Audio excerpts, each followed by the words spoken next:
everybody. It's been a fascinating month around topics like identity, trust, and workplace innovation. And no better to dive deeper than Raj from Trua. Raj, how are you? Hey, Evan, how are you? I'm doing well. Thank you for having me. I'm doing well. Thanks so much for joining. You've been busy at Trua with attendance at HR Tech and ID Week and other events. Before that, maybe introduce yourself for those who aren't familiar with Trua and the mission, the goal. Hi, my name is Raj Ananthan Pillai. I'm the founder and CEO of Trua, truame.com. We have a what we call a trust credential for life, similar to a TSA pre-check for the commercial world. So you get it once, verify all your attributes, all your background, and then you can disclose it based on the relying parties verification requirements. If they just want age, you disclose only age. If they want your verification of your education, you only disclose that. You don't disclose any of the underlying raw data like a social security or date of birth or current address and so on and so forth. So it's very privacy preserving approach to lots and lots of problems that are plaguing the society today in terms of verifying a human individual, including AI, fakes, and so on and so forth. So this is the best way to verify the identity that includes biometric and biographic data verification. Well, fantastic topic, particularly in the HR arena where identity innovation is really something a lot of people are paying attention to. What are some of the key challenges in human resources when it comes to building trust in the hiring and sort of general workforce life cycle? What is broken there at the One of moment? the things that we always get is a big chunk of the hiring is also now these days remote Mm, hiring, and also bots responding to your advertisements. Like if you have a job post, a lot of bots respond to it without knowing if there is an individual or a human on the other side. So we have a pretty innovative solution for those kinds of stuff without breaking the bank, so to speak. And people, especially HR people, are still stuck in the analog world. They're still stuck in the legacy mm. way of doing things. The world has moved on to digital, and now beyond that, even to AI based transactions and communication. So HR has not adapted to it. They're still trying to verify individuals one at a time. So what we have is and more importantly, HR cannot do any of your verification until they're offering a job to a candidate. That's a Mm. big issue. Whereas our approach lets you provide a background or a verification of your identity ahead of time. That way, as soon as you get the job offer, they can start the very next day if necessary, if all else being verified.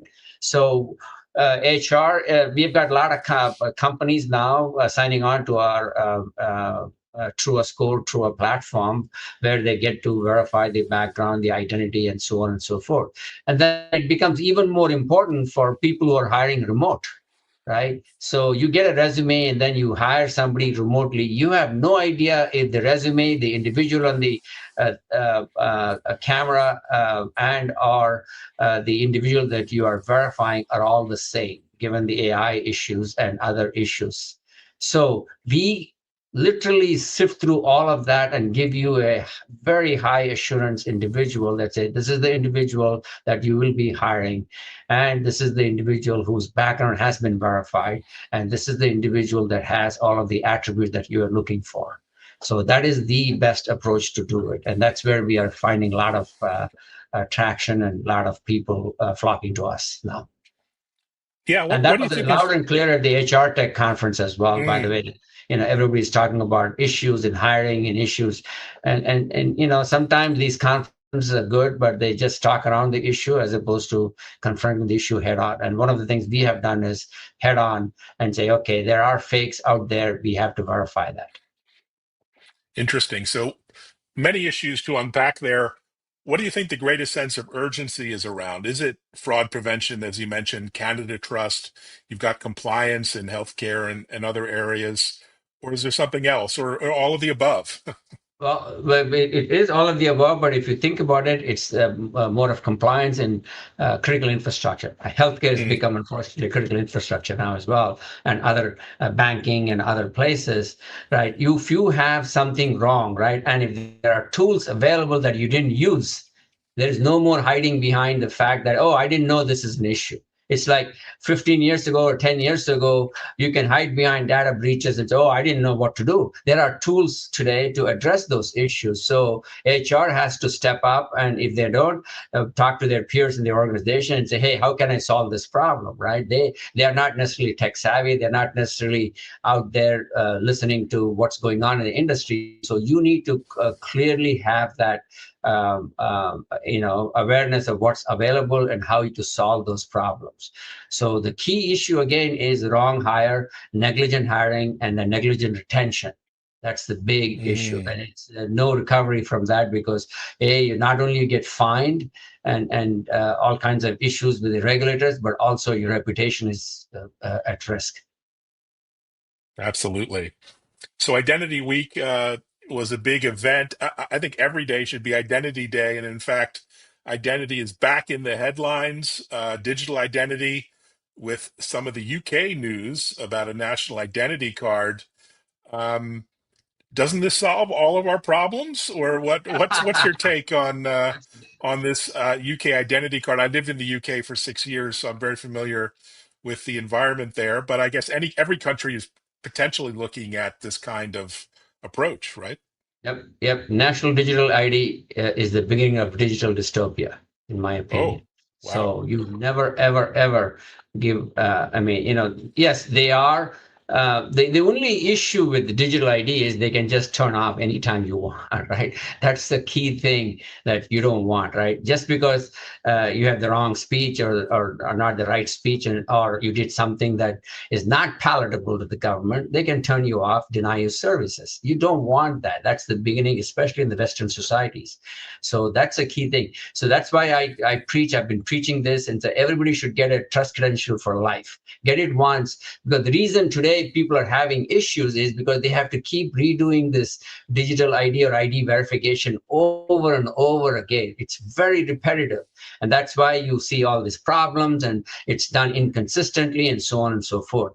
If you can have a standardized approach to verifying your identity, verifying your background, any level of trust as the use case may be, right? You get it once and you don't have to disclose any of the underlying PII, personally identifiable information. That is the best approach, and user control and user consented. So that way the society is evolving with both the consent and with the consent of the governed and the consent of the government. So or the government, so to speak. So government still has to issue what I call a fundamental ID, which is like a birth certificate or a driver's license or national ID card. But if they digitize it, unfortunately, they can turn off and on anytime you want. That's the biggest issue that they have, and they will have. So Western societies should stay away from that. In fact, I'm going to be writing a post about it the next couple of days, just talking about that, because that is really, really the beginning of a digital dystopia, in my opinion. And Western societies or societies Any like society, it but yeah. The question is, can we solve world hunger? Probably not. But so at least Western societies have evolved over the years in terms of freedom and democracy and freedom of speech and mm, so on and so forth. And you don't want to go back on that, right? We are trying to lift the other parts of the world, non-Western societies, to hey, come along, see how we have progress over the last century and so on and so forth. Come along, and they are slowly beginning to come along, and that's when you need to be more transparent and not less transparent. So you know what I mean? When you're trying to encourage other countries to come along and join the force of freedom and democracy, you don't want to go the other way. You want to keep raising the bar for that. So that is my take on this whole thing. wow, great insight. And Irrespective, you've been because irrespective of how one feels, because you may feel one way or the other about a certain type of government, but once the government does, it's very difficult to take it back. Very, very difficult to take it back, because they have entrenched it. They can just squash the in opposition to it, and so I believe there's like 1 or 2 million people have already signed the petition against it in UK alone. So it's just only a matter of time. If UK is doing it, EU will immediately start doing it because they are even more, eager to control your life. Unfortunately. Yeah, it's a great point. And critique our identity environment here in the US. You were very involved in, initiatives around identity for many years, including policy. What is working? What is broken? I just got my real ID, for example. What a debacle that Mhm. was. Why are we falling short in when it comes to identity pre-check and other kinds of environments or tools that are being used?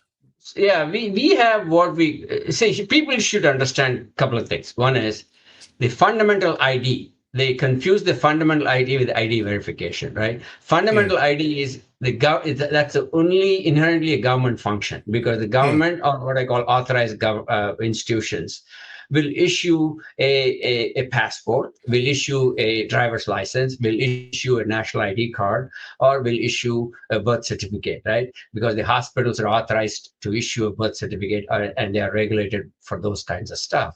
So that I see as the fundamental ID. And then the social security, for example, is also issued by an institution of the government. And then date of birth is assigned, social security is assigned, right? And the address and other things are where you are progressing your life after you're born. So, and what happens is that fundamental ID is in multiple forms. And then people do sort of a discrete checking of that.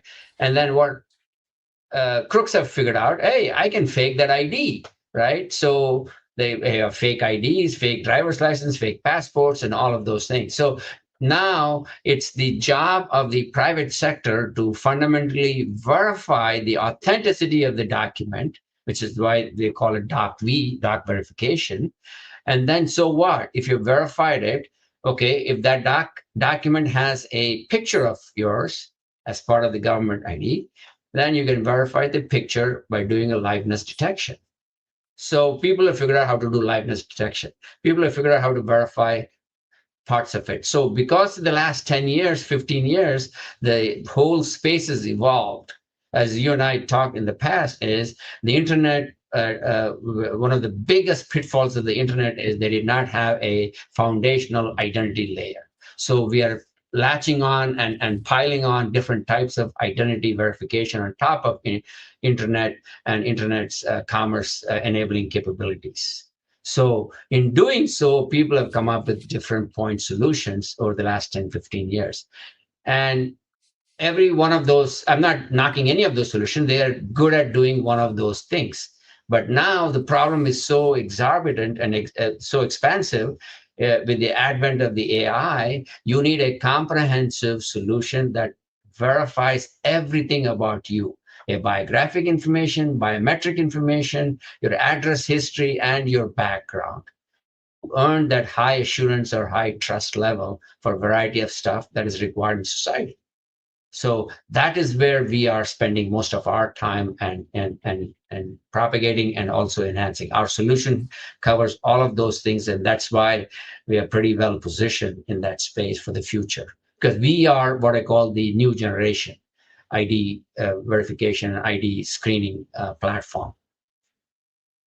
And talk about And one of the trueame.com. fundamental things, right? Yeah. Everybody was trying to do this, and then having done the TSA, we are the ones who authored the TSA pre-check Mm, technology and whatnot. So having done that, I said, why not bring that same thing to the commercial world?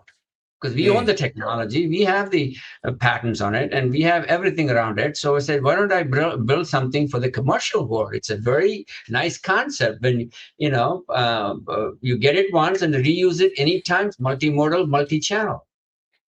So that's exactly what we are doing. It's TSA pre-check for the digital life. And enter truame.com. I've signed up, TRUA me.com. Explain for the unfamiliar, uninitiated, how does it work? What's the process? How long does it take to get your Trua score, your Trua ID? Yeah, so we have, you can just get your Trua ID, which is verification of biographic, biometric, which is liveness detection, address history, right? And then Trua score is all of your background screening. That includes any and all. By the way, you can stop anytime or you can do the whole thing. The score is only assigned for the full verification, which is verifying your criminal background and your civil background, which is basically court records. Education is verified. It doesn't mean you have to have education. It'll tell you whether the degree that you received from a certain university is valid or not. And then same thing, professional licenses are verified. So once you have all of that, you get Trua score. It's downloadable in your digital wallet, whether it's Apple Wallet or Google or whatever it is. And then you use it for any and all purposes for verification. Because we are in the early stages, right? We have 100 plus customers, or nearly 100 customers, I should say, but they're all using it for a specific use case. So the Mm. application is, very, very wide. You can use it for all kinds of stuff, online gaming, online gambling, telemedicine, dating sites, right? They all require Mm. verifying their identity and at least some form of background to make sure they're not criminals or somebody is not bankrupt and they're taking advantage of the other person that they're dating and so on and so forth. So you get it once. It takes probably 5-10 minutes. Spend the time in your life. That's all it is. And after that, you can always say, hey, you don't need to collect my social or date of birth. Here's my True ID or True score, and you verify it. So because it is not a thing that is in the ecosystem. We are going through sponsors, which is basically employers or sponsors who say, hey, provide this for your employees who you're trying to bring on board. That's where we are targeting. And then marketplace platforms, for example, right?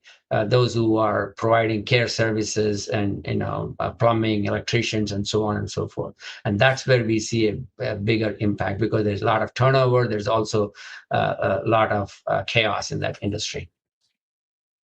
And speaking of chaos, the problem with giving your personal information over and over and over again are data breaches. And yet again, we see another gigantic data breach with TransUnion, over 4 million people.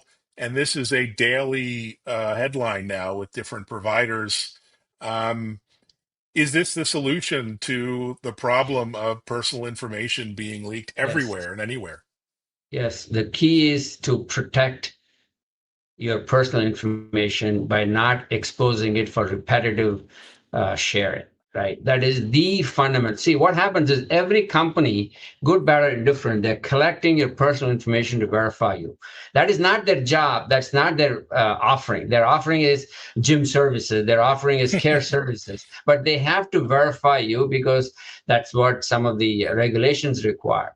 So what they do is where they collect the information and create a honeypot for themselves, right? Mm. It's easy hackable by others. Okay, so what you want to do is I don't want to collect. If I'm in the business of providing care services, right? I'm spending a big chunk of cost of doing business, big chunk of my budget on verifying the individuals coming into it. It has zero ROI for me per se. ROI is somebody getting my services, not necessarily I'm betting them to do some of this because I have to do it because of regulatory reasons, or I have to do it because of my own reputation and so on and so forth. So you can, and I have to have, if I'm collecting information, I have to have cyber insurance and some of the other insurance, right? That's costing me a lot of money. So how do I overcome all of those things? Right? If I can outsource that to somebody and say, hey, as long as you provide me high assurance individuals, I'm good. Remember, LifeLock had that thing. If your data is ever exposed or what, we'll give you $1 million to recover, and so on and so forth. Right?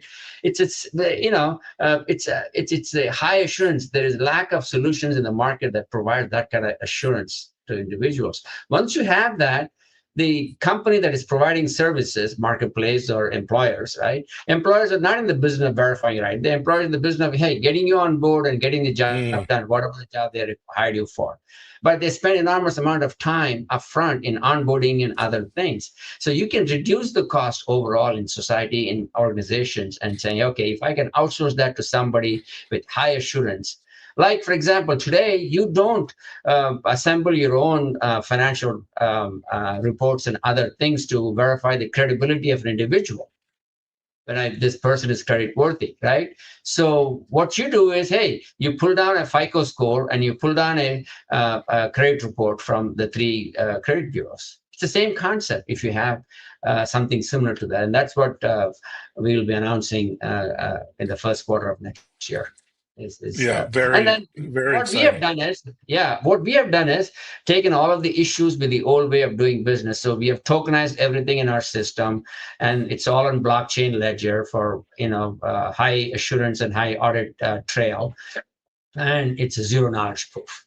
That means you only know what you want to know, as opposed to, here, you figure it out. Okay, here's my social, here's my date of birth, here's my address. You figure out if I'm a legit person, right? Why is the burden on me as a verifier, right?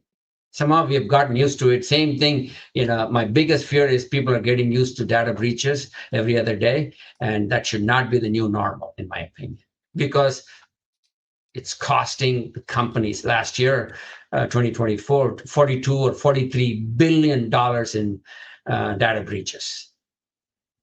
It costed them. And the fines are piling up, and you're putting yourself open to lawsuits. The lawsuits, the awards Yep. judgments are piling up. So you have so much innovation ahead over the next few months. What are you excited about in terms of expansion, influence, and the ecosystem you're part of? Yeah, What's on your radar? yep. We have, I said, we are already launched the trust credential for life, I call it, right? Like a TSA pre-check for digital life. And then how do you issue that, and how do you transact in the future is like a trust bureau concept, which is just like a credit bureau. We have a trust bureau thing. It's all patented, it's all locked up, and we are putting some final touches to it, and then we'll be launching it in the first quarter of next year. Well, so exciting, so important. And thanks for That way, you don't joining. have to spend any money. The organization can stop building systems on their own platforms. That's amazing. No, it's an incredible opportunity. Also check out truame.com. Thanks so much, Raj, for the update, and we'll be back in a couple weeks and check on progress. And thanks everyone for listening, watching, sharing the episode, and getting your Trua account. Really important and necessary in this digital age. Thanks so much, everyone. Thanks, Raj. Thank you, Evan. Thank you, everybody.